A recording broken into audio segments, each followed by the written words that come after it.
السلام علیکم ورحمۃ اللہ وبرکاتہ۔ ہم مسلمان کیوں ہیں؟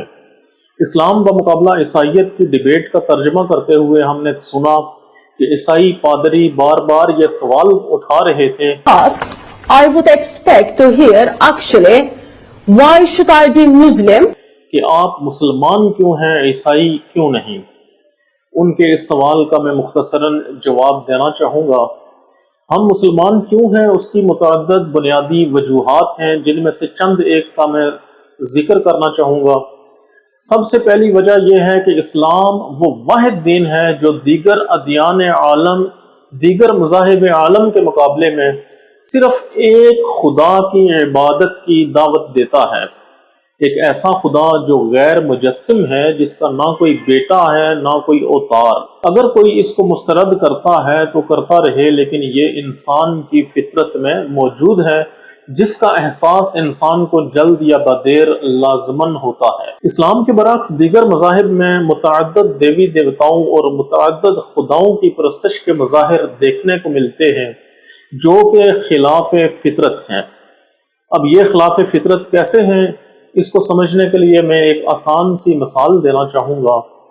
اگر آپ ماضی قدیم کی بادشاہتوں، ریاستوں اور موجودہ دور کی جدید ریاستوں کا جائزہ لیں تو آپ کو کوئی ایک بھی بادشاہت ایسی یا ریاست ایسی نہیں ملے گی جس کے دو بادشاہ، دو صدر یا دو وزیر اعظم ہوں جو ایک دوسرے کے برابر کے اختیارات رکھتے ہوں، کیونکہ اگر ان کے اختیارات برابر ہوں تو لازماً ان دونوں کا آپس میں ٹکراؤ پیدا ہو سکتا ہے۔ اگر ایسا نہ ہو تو ان میں سے ایک کا درجہ یقیناً دوسرے سے کمتر ہوگا، اور اس صورت میں بھی وہ دونوں بادشاہ یا صدر یا وزیر اعظم نہیں کہلا سکتے۔ اسی صورت کو قرآن حکیم میں دو خداؤں کی نفی کے طور پر پیش کیا گیا ہے۔ دوسری بڑی وجہ یہ ہے کہ اسلام کی الہامی کتاب، جسے قرآن مجید کہا جاتا ہے، وہ اپنی اصل عربی زبان میں موجود ہے، جس میں وہ نازل ہوئی اور نقل تواتر کے ساتھ ساتھ حفظ کی صورت میں نسل در نسل ہم مسلمانوں تک اس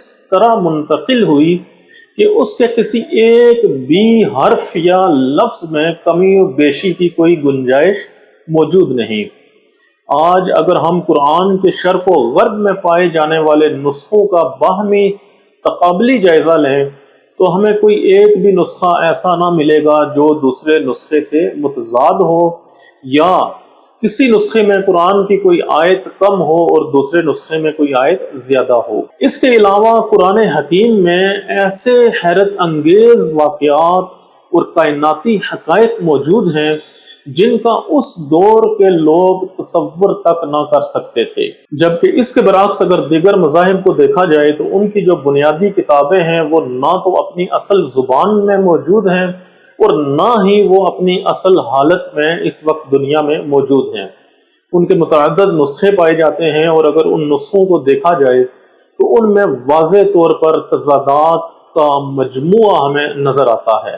ان میں پائے جانے والے یہ تضادات ان کی حیثیت کو مشکوک بناتے ہیں۔ تیسری اور بنیادی وجہ یہ ہے کہ کسی بھی مذہب کو ماننے کے لیے انسان کی عقل اس بات کا تقاضا کرتی ہے کہ اس مذہب کے بانی یا پیغمبر کے حالات زندگی کا ایک ایک پہلو ہمارے سامنے ایسے موجود ہو تاکہ ہم اس کو دیکھ کر اس بات کو جان سکیں کہ اس مذہب کے بانی یا پیغمبر نے اس مذہب پر کیسے عمل کیا۔ اس سلسلے میں پیغمبر اسلام صلی اللہ علیہ وآلہ وسلم کے حالات زندگی کو جس قدر تفصیل اور تواتر کے ساتھ نقل کیا گیا وہ اپنی مثال آپ ہے۔